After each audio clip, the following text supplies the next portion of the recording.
So welcome back to another episode of the Agro Unfiltered. We are missing one of our key components tonight. So Liam is unfortunately quite poorly. There's a lot of stuff going on. So he's given his blessing to us and said, go ahead, lads, and have the discussion. I don't know if he's just crying off sick because there's a lot of stressful things to discuss tonight. But we are going to talk about some of the uncomfortable things that maybe have happened over the last few days, and that are there's a lot of stuff swirling in and around Kidderminster Harriers at this moment in time. And as one of the fans podcasts, we want to be able to address some of that stuff and talk about some of that stuff openly. And I think sometimes, Stuart, we can be probably battered over the head with being too positive. But I think in this moment, more than anything, we need to have a bit of positivity. Would you agree? Yeah, I think so. Listen, we're not doing. The last few games haven't been the best on the pitch. We can see that. Any fan who goes can see that. I was accosted on the way out of the ground on Saturday. Oh, were you? I don't know who the gentleman was, but he was clearly upset, as were most fans who were at that game, and he was wearing a mask as it happened, and he pulled it down and he said, "Are you still going to support him on your podcast, Adam Murray? You're still going to be, supporting him?" And I tried to say yes, but not as simple as that, is it? Because my question to him was, what is the alternative at the moment? He needs time. I think this is a team that needs time. So I get that people are, the fans are struggling to see where this is going to get better. But we need to be positive.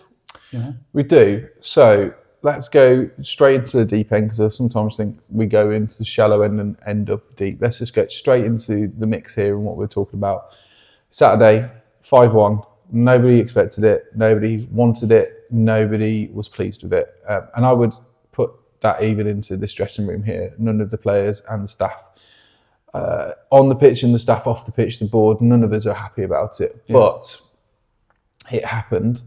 I just so happened to not be here this Saturday, actually. It's your fault. It was my fault. There we go. No, I wasn't here because I was up in Manchester. I was at another event up in Manchester, but I was following it up there, and we were texting, and I was just in utter disbelief at what was going on. Yeah, it was.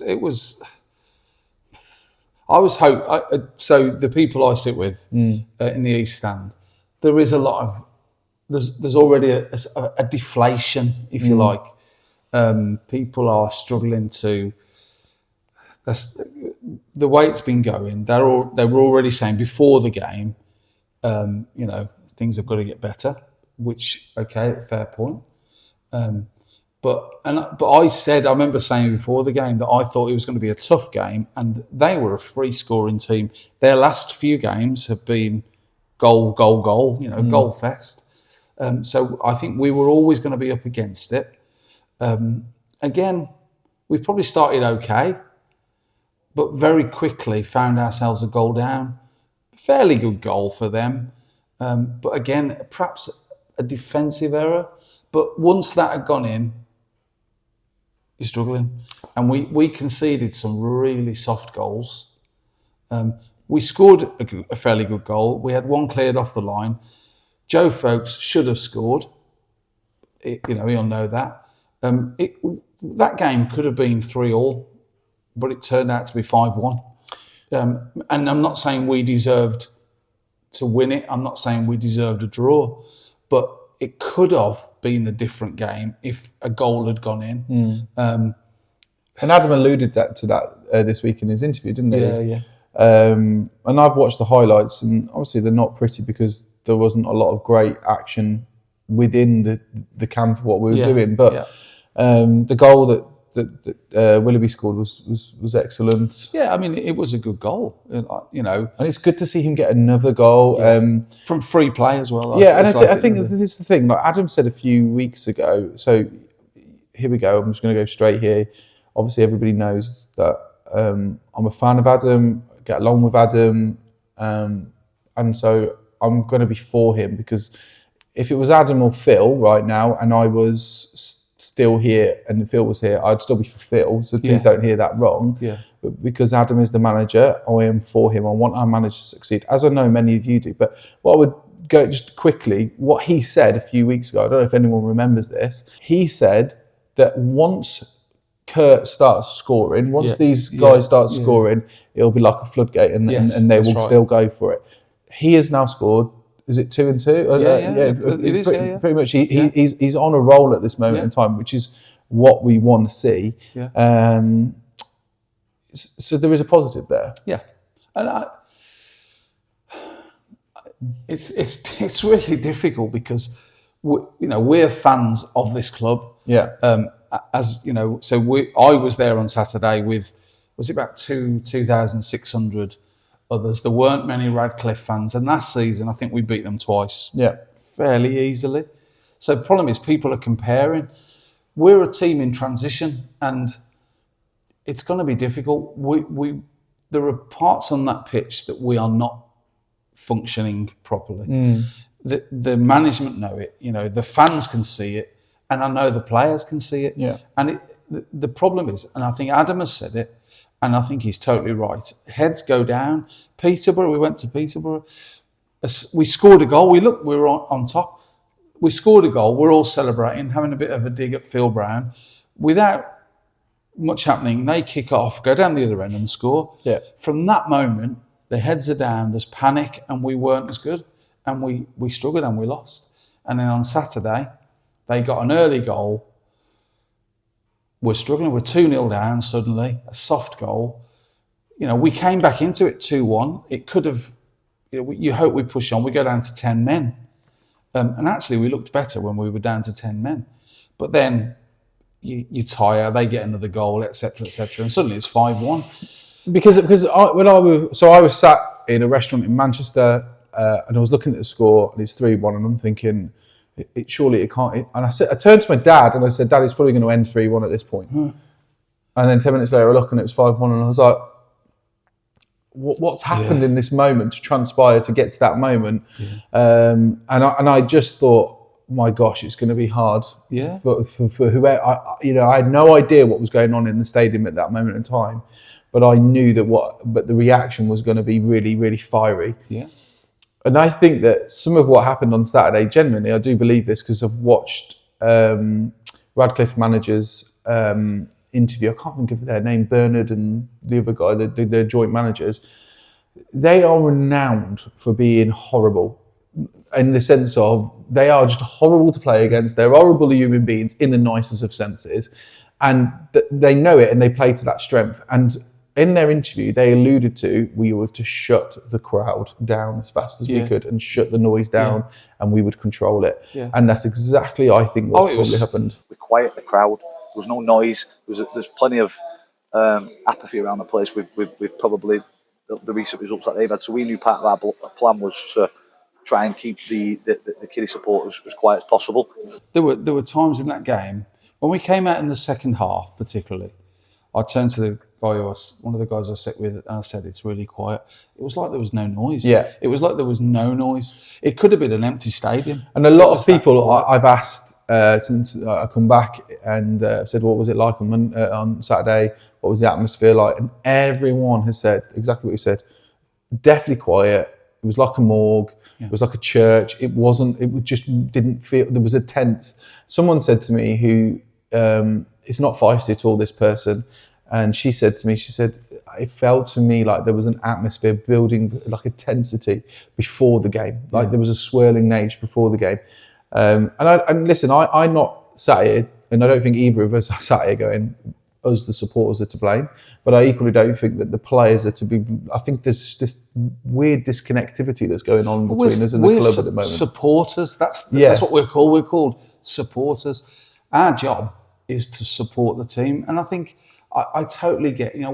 When things are going really bad, there comes a point when you'll get booed. You'll start singing things about players, about the manager.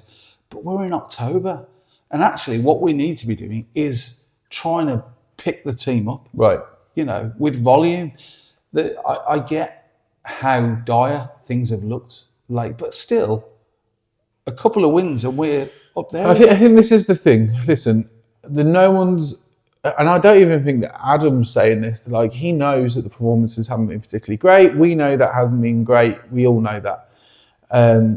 Having said that, we've only lost twice in the league. Yeah. And if you told me that at this point, I think most of us would be like, yeah, 2 losses, we can probably take that. No one's expecting a perfect record. Yeah. I think there's only one team so far in the whole entire 10 leagues who hasn't conceded, and that's Western-super-Mare. That's not going to last forever. Ultimately, they will lose that. And it's not a record that anyone cares about, ultimately, unless you go up. Yeah.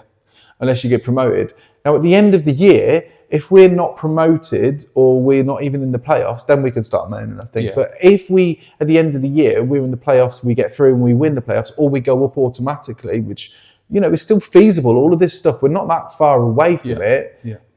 If this all happens, I don't think anyone's going to care really necessarily about what's going on. So under Russ, we got to that season when we got promoted through the playoffs. We won 9 and then a playoff final on the trot. And we hadn't been that good. No. There was booing before that started.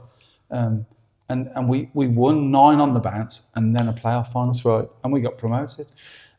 And so you've just alluded to there was booing. There was booing at the end of the game. There was a lot of atmosphere. From what I understand, I've talked to players, I've talked to staff, I've talked to you.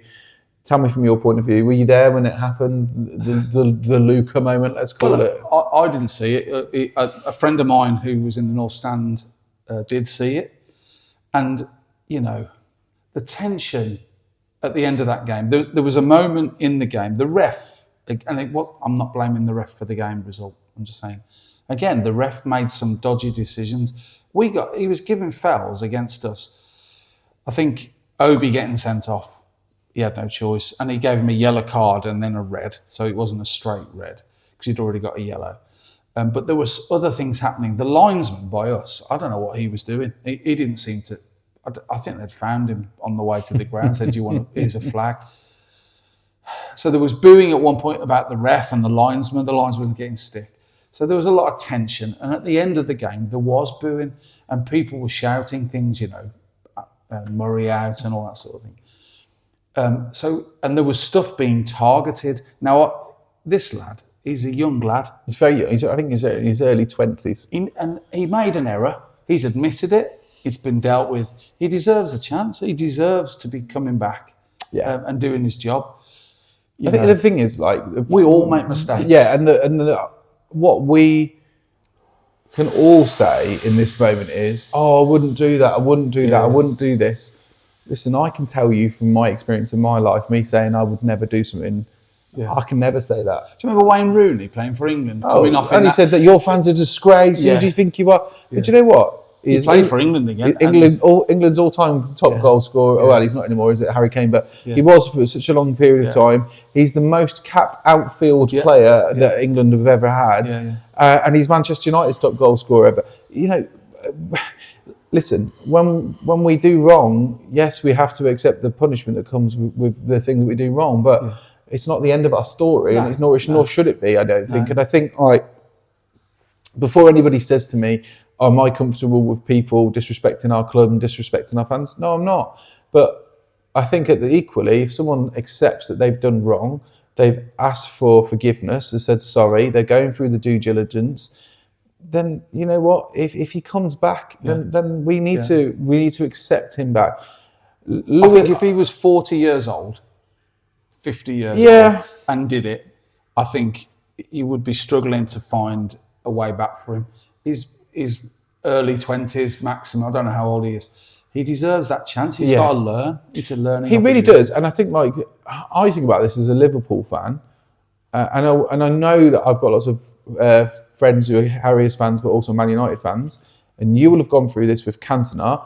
I went through this with Suarez. Cantona booted a fan. He come out of in karate, kicked a fan, and yet you were all singing his name and loving him. Beckham kicked that player who kicked Simeone in the World Cup, and yet all loved him and got behind him. And when he won the Premier League, and then he took England on those journeys, we all loved him. Yeah. Suarez bit people. He was horrible at times. He was horrible, and every other club hated him. But do you know what? The fans of Liverpool got behind him, supported him. Yeah. And whether we think that's right or wrong, he still disrespected. All those players we just talked about still disrespected their clubs and their fan bases, the history of those clubs. Absolutely. And if we want to talk about longevity of history and great rich histories, all of those players played for great rich history-based clubs. Yeah. Luka has made a mistake. Not only has he taken responsibility for it, which I think is really important for us to acknowledge, but Adam this week took responsibility for it. And I was really hoping he would do that, because I was hoping that he would come out and say, actually, he's my responsibility. He's part of my staff. I brought him in and I accept. Ultimately, I have to take that on the chin. Yeah. And he's done that. And I think, actually, we can't condone him for that. We have to accept it. He can't control Luka in the sense of the only people that we can control in life is ourselves, right? Yeah. So yes, he's got to have some sort of management over his staff. They're dealing with that in-house. Yeah, absolutely. He's made a mistake. Absolutely. And I think that if we're not careful, we sensationalise something to become something that is not actually. The bigger picture here is actually the team lost 5-1 here. Yeah, and that's not good. No, and therefore the team have to reflect on that and go, hold on a minute, our performance was nowhere near the Kidderminster Harriers performance that we expect of ourselves and the fans expect of us. And Luka, it's been spoken about openly by the manager a few times. Luka was broken after he'd done that. He knew that he'd done wrong. Yeah. And I wasn't there, but I do know he will have been told off by the staff. And I can tell you that he wouldn't have been given an easy ride with that, because they know the responsibilities. And I think, it gets said a lot, but we live in an age of social media, an age of messages and news gets out very fast. Yeah. And I think that's another problem. In years gone by, if you went back 20 years even, it would be a thing, but it wouldn't have gone as viral. And there's a lot of vitriol on some of the forums and the pages from people. And this is another thing I find difficult. The football is one thing, and we can be upset as fans. We can have our say. We can boo. We can shout things from the terraces. But some of the stuff I saw wrote about Adam, about it, not just about the football. It's about him personally. Things that are nothing to do with what goes on that pitch. So that people need. I think that crosses a line. It becomes personal then, doesn't it? Yeah, totally. So before we get into that, let's open this up, because on the hotline, have you got the question there on your phone? So on hotline, Harry's hotline, which is one of the fans forums, it's one of the Facebook groups. Go if you're not part of them, go and join them. They're really good. People interact on them. There's lots of information about the Harriers. It's totally fan led. Wes, who runs that group, also runs the Kidderminster Harriers fans podcast. This question came up on the feed for Wes and the Harriers fans podcast. I put a comment underneath saying, we're going to answer this question this week on the Agro Unfiltered. And I messaged Wes and said, are you happy for us to answer it? He said, yeah, no problem. And I'm pretty sure they will look at it as well on the Harriers fans podcast. We look forward to listening to that on Sunday. But this is the question. Do you want to read it out from Rich Hall? It's a brilliant question. Yeah, I agree. He says, gives it as an idea for a topic for discussion. Are we the least supporting supporters in football? Outsung by a handful of Radcliffe fans, even at 0-0. Outsung by Macclesfield when we were winning. When was the last time we made a song for one of the players? Being second in the league and a fans podcast has a list of players to get rid of. Last season was no better either. By September, people were calling for Brown to be sacked. Again in January, the moans and groans are the only noise since we stopped singing Kiddie on Massive 2 years ago. Great statement. And then I think there's some other comments underneath there. I think John from the Kidderminster Harriers fans podcast, he's put some stuff under there. Some other people have put some stuff under there as well. Yeah. I want to just jump straight in about 6 weeks ago, I was on, I think it's like a National League North fans banter podcast, not podcast, Facebook fans group that I'm part of. And somebody put a picture of the not the Macclesfield fans, sorry. I know it was the Macclesfield fans. And they'd said, we're the greatest supporting fans in the whole of non-league or something like that. And I put a comment underneath saying, there's no chance, mate. And they said, well, who else is better? And I said, Kiddie Harriers, obviously. Yeah. And I based that off of last season going to a number of away games where our taking of fans was almost double, if not treble, the home fans. Yeah. And it made me so proud to be a Kiddie Harriers fan in that moment and the momentum. And it's really easy to sing when you're winning. Yeah. But to sing when you're losing is an incredibly difficult thing. And some of you will say, well, why should we sing when we're losing? Because that's the job of the fans, is to constantly sing. Now, I've alluded to a few times, I think my kids are more Kiddie fans now than they are Liverpool fans, for instance, right? But my kids know all of the Liverpool songs. Yeah. And there are many. Yeah. And I was talking about it to someone today. I said, well, we need to have a few songs. And they were like, yeah, but the thing is, Liverpool have got this rich history. We talked about that earlier and all this other stuff, blah, blah, blah, blah. Won all this stuff. Yeah. What have we won? What have we done?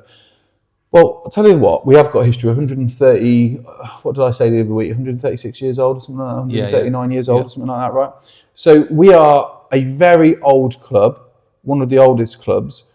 We've got a rich history of being in non-league. We've done well in non-league. We have got a great stadium. We've got a good fan base. And yes, I know players don't hang around for long at this level, but what's stopping us singing a few songs about our players or even writing them? Absolutely. You know, Chiesa had only signed for Liverpool and within a few days they'd written a song about him. Yeah. And he's not even a mainstay in the first team. Yeah. You know, every player will have a song. And I know and Liverpool's slightly different and I don't want to compare us because we can't, because they are chalk and cheese, I get it. But what would it look like for us to write some songs? And it's been nice, by the way, I just want to go on a positive here, to hear the Amari Morgan Smith song. Yeah. I've loved that this year. Yeah. It's been really good. Yeah, and it comes on and it gets sung, absolutely. Yeah. It's difficult, I understand, but we you know, rather than moaning, let's support the club, let's support the players. It's hard when you see some of the stuff, but when you're seeing players, you know, we talk about players like Joe Folks and stuff, you know, I feel like he's playing with his head down, and actually what he needs is uplifting. The fans love him, you know. Like Jason Adigan, we all knew there was a player in Jason. Yeah. We all wanted him to succeed. I think ultimately he crumbled under the pressure of others. And I'm going to address it because I know Adam keeps saying it, and people are like, "What are you talking about? The hangover over the club? I don't understand it. Don't understand that." I get both sides, I think. And before most games, I'll watch the away opposition. And I love to watch I like to watch their managers' interviews after games just to get a flavour of what's going on. I listened to the Chester manager's interview after Tuesday because they beat Morecambe in the FA Cup. Yeah. So well done, Chester, for that. Hopefully you're more focused on the FA Cup than you are the league. Please. Please do us a favour with that. But it was really interesting. He said this thing. He didn't use the word hangover, but basically he said, I didn't realise how much the result in the playoff final has affected the beginning of this season. He said, I didn't think it would. And he said, and I had no idea how much it's affected the club. And I thought, oh, that's really interesting because that's what our manager's been talking about a little bit. Now, it's slightly different because Adam wasn't the manager at the time of the playoff final playoff for us, and most of the players are different. However, I wonder, subconsciously, are most of us still dreaming about the 5-1 over Hereford? And I can't remember what we did at Christmas. Was it 3-1, 4-1 at Christmas? You know, the December result, Boxing Day result. There were some unbelievable results under Phil and some great performances. And nobody is denying that or doubting that. But what we've all kind of said is, and I do think this is true, most fans that talk about it, is we've moved on now. Yeah. But have we fully moved on in that heart? Well, this is the thing. The thing is, if imagine a scenario this season, Phil Brown stayed, most of the players from last season stayed, we start the season with that team, and who knows, we might have gone poorly, but I think we probably would have hit the ground running and thought we can do this year. But the problem is Phil Brown isn't here for whatever reason. Most of the players aren't here for whatever reason. So a new team, a new manager, new players have come in, and we're not that team. No. Now, that's not an excuse. By now you would hope we would see more, but we're a new team, new players, got to come together, and it will take time. It could be, and we've said it before on this podcast, I fully believe their aim is a 2-year plan here. Yeah. Get promoted if we can this season, absolutely. But if not, we go again, and we're stronger and we're better. And I fully believe we will turn this around, that Adam and the team will turn around.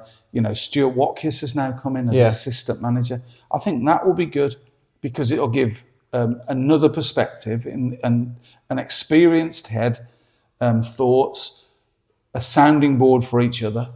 And I think as well, I don't know Stuart Watkins. I have met him, but I don't know him, and I don't know much about his managerial career, his coaching career, anything like that. I do know that he was the manager here, and I do know that he was the manager that took us back out of the league.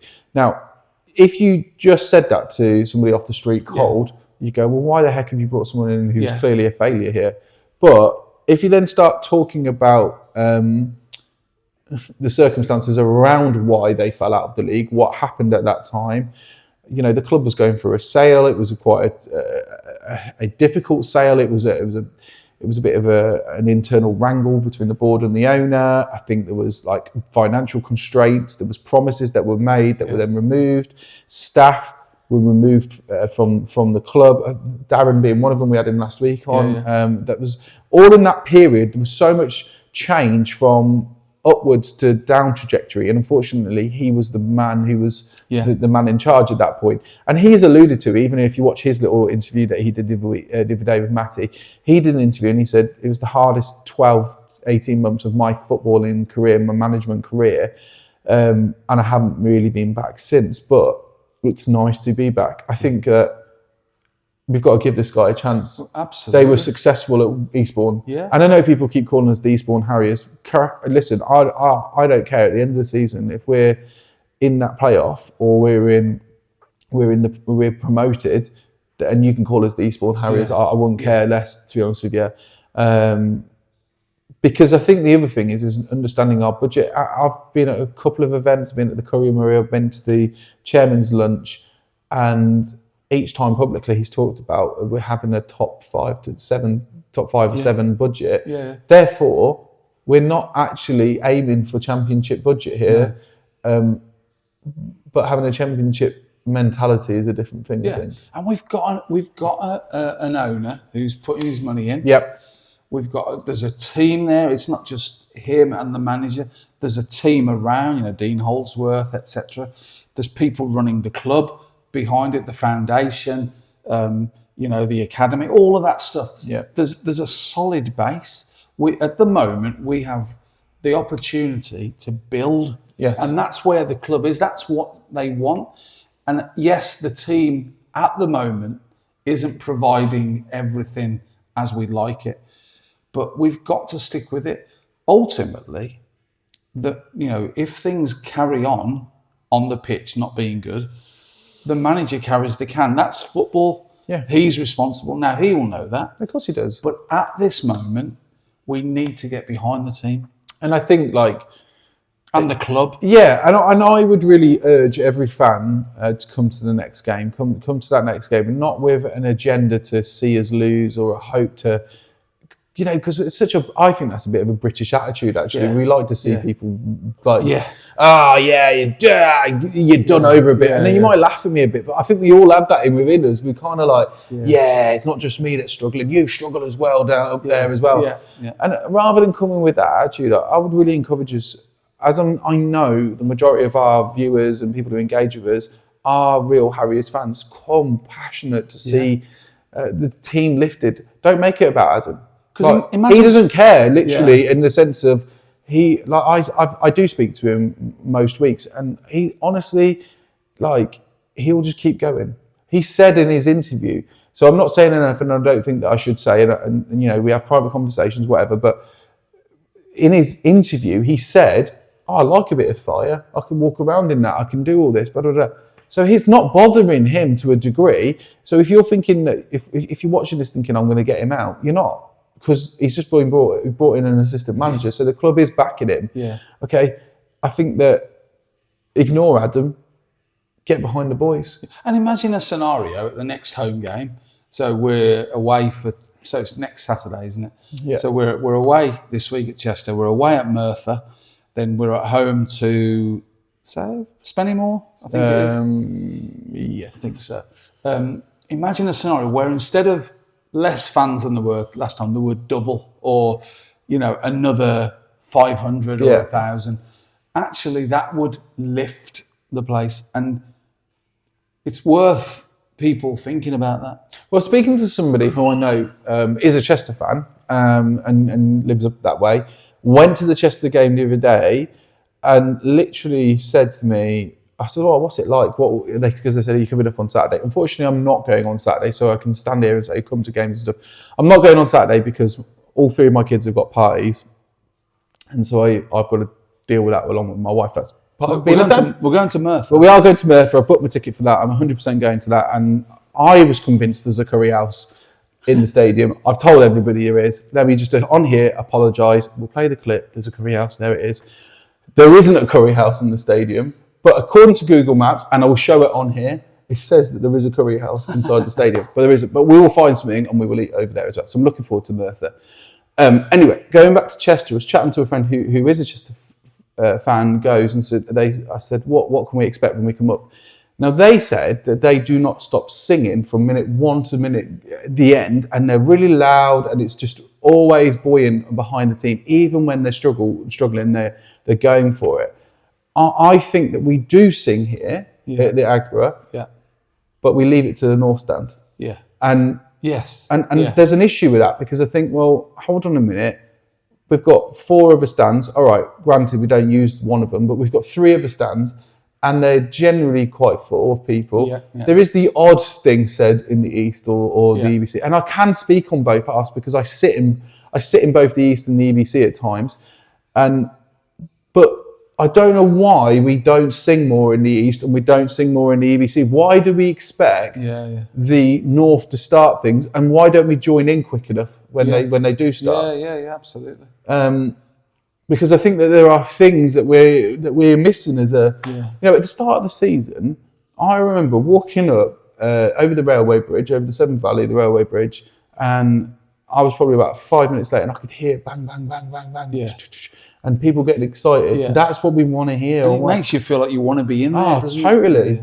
Yeah. But again, it's central to that North Stand. It doesn't pour into the East or the EBC. Yeah. How I would love to know your thoughts. How can we stretch that into the? You know, I'll go back to the song stuff. I wondered in the fan zone. If one of you do write a song, or you know a song, or you can play like the Amari Morgan Smith song, or we can sing like there's so many songs that we could nick from other clubs, I guess, bigger clubs, and alter them, and alter them to reflect our players. That happens everywhere. But what would it look like for, instead of whoever the guy is that sings on the fan zone, he's great, what would it look like for one of you guys to go and lead? Yeah. Just get your acoustic guitar, get up there and start leading some songs and getting the crowd going. Whenever I go to Liverpool, which is very rare now because it's so expensive and I'm always here, which is much better. But whenever I've gone to Anfield, often I'll go to one of the pubs beforehand. Most of the pubs around Anfield are rammed, like so full. And now, obviously, we don't have loads of pubs around here, but we have the fan zone, which is brilliant. And there's a particular pub in Liverpool you go into, Taggies, and there's a guy called Jamie Webster. And Jamie Webster has sung loads of these songs. He's written a few. They have this album called The Boss Night. He will sing in Taggies. You go and get a free Jamie Webster concert beforehand. It's rammed. Everybody's pumping. So when they flow into Anfield, they've already been singing, so they're already in the mood, and they're already ready to go. Whether it's good or bad, they start singing. I would love it if we had that atmosphere here at the Arms beforehand. Someone amazing. singing, someone getting us going, and then pushing us into the east, into the north, into the EBC, and all of a sudden we're singing and it goes off. Yeah. We need. You can't make people sing. You can't make an atmosphere happen, but you can try to almost provide the environment. And the team on the pitch, it does matter. It matters to me as much as it matters to you and other fans.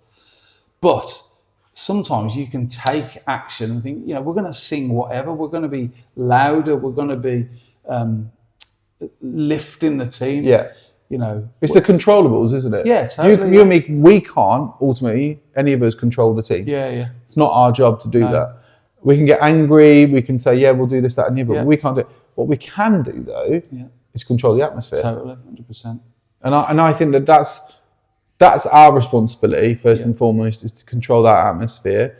It's not the team's responsibility. Our responsibility is to the team to create an atmosphere that's intimidating for the opposition to come into. That's right. The team, therefore, their responsibility is to play an entertaining game and win. That's what their responsibility is to get points on the board, right? That's right.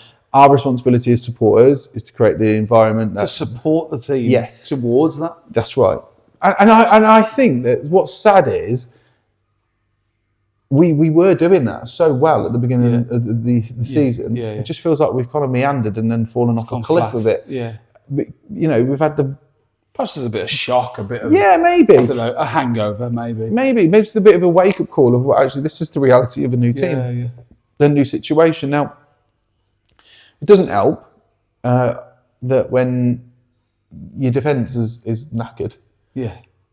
So, like, we've had Birdie out, and he's going to be out for, I'd say, the majority of the season. And you've got Alex out long term as well. And we don't really know what's going on with him either. So you've got two of your mainstays out. Obi's then got sent off. Yeah. Obviously, he's not playing Tunney for whatever reason. He said that Tunney had a cold at the weekend and he'd called in sick, and fine. But it'd be good to see Tunney back in that back line. And he's brought that new defender in. That's on loan. He's a bit of a beast as well. Yeah, and he's played in the league. You hope that, like, maybe... And I go back again. We were terrible last year at one point after Christmas. And we went a few games and there was booing. And then Phil Brown signed... Carl Morrison. Yeah. And Dave Worrell. And it changed everything. Yeah. And again, a player comes in, you never know. And an assistant manager comes in, you never know. Well, I do think it's a missing key. Is that assistant manager? Just think someone else he can bounce an idea off, think about something. Yeah. The fact that they've worked closely together before, I think that when successfully, and when they're in Eastbourne, I think they live together as well, from what I understand. So that they've got a good relationship, and that's what you want. This team, Kidderminster Harriers, represents the town. Yeah. When it does well, it's good for the town. That's right. If we just allow this, which I hope and believe will be a blip in the season, to stop people coming, you lose something in the whole town. And I think we have an opportunity. I know it's not easy to get up because, I had my head in my hands on Saturday at times. I'm not immune to that at all. But it's not enough just to say, this person out, that needs to change. What are the alternatives? It doesn't mean what happens next is good. Sometimes you have to stick with it and see what happens. Teams come and go. I take a team like Burnley, Sean Dyche, they came up to the Premier League. They were there for a while. They went down. They didn't sack Sean Dyche. He brought them back. Yeah. And then they were there. And then,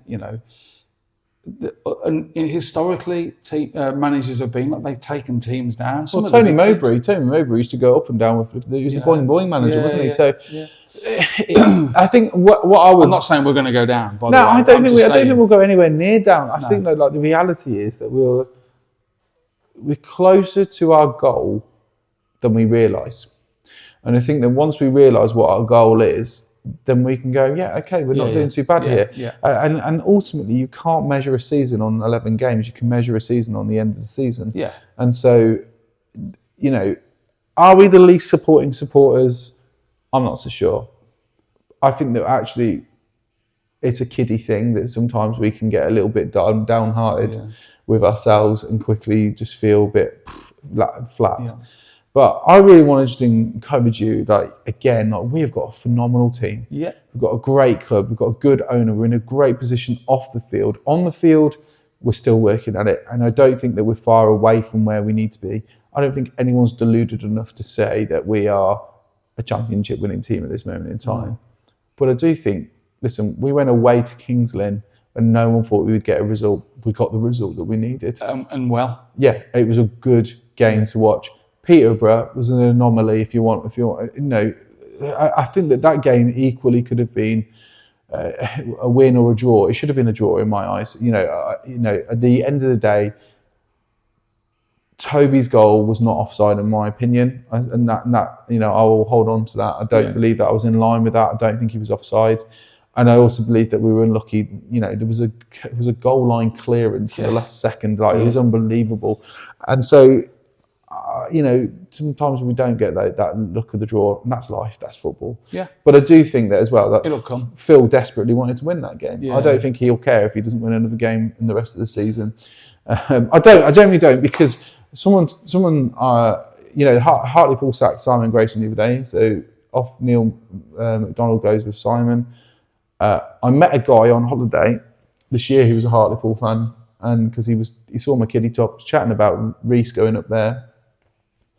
And he was asking what we could expect. We kept in contact. And he said, oh, I've heard Phil Brown, like, the name Phil Brown's been banded around a bit. I wouldn't be surprised to see Phil go up there at the same time. I wouldn't be surprised if he didn't.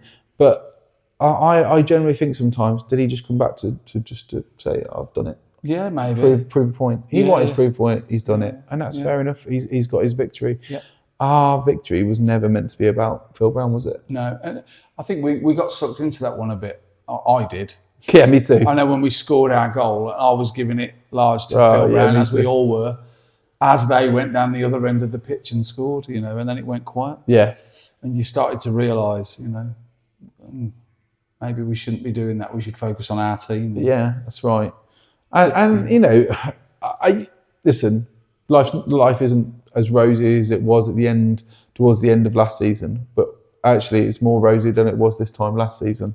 So if you understand what I'm trying to say in that. So I think, like, listen, there's a lot to look forward to still. Chester, I think, is going to be a great game, by the way. They're not doing great. They're at the bottom of the league. They're towards the bottom of the league. I think they're 17th. They're struggling a bit. An opportunity, isn't it? It's an opportunity for us to go there and do one over on them and get a number back on them from what they did to us in the playoffs. And I hope that we do that. I hope that the players step up, and you know, now Kurt's scoring, I hope that's a free-flowing thing for him. And I hope that Dan Mooney, you know, just to address a rumour that I've heard as well, that Mario isn't part of the coaching staff. That's not true. That's not true. I saw him on Wednesday, along with Stuart Watkins and the rest of the coaches. The only person that wasn't there was Luca, because he's suspended, obviously, because he's going for an investigation. But Mario is still very much part of the club, and I think that Adam alluded to that in his interview as well. So hopefully, you know, we'll have a fully fit squad and people firing. I hope so. So yeah, Chester, Merthyr, make sure you're there. There's nothing else really to say, is there? No, I mean, you know, let's try and be positive. At least try and take a deep breath in and go again. Yeah, you know. The Harriers isn't about Adam Murray. The Harriers isn't about this bunch of players. No. It's about us, the fans. Yeah. And if therefore it's about us, the fans, then we need to shout the loudest and be the loudest voice, not negativity, but positivity. Yeah, absolutely. Because I think that that's what we all need in our life right now. So, yeah, up the Reds. Up the Reds. Up the Reds.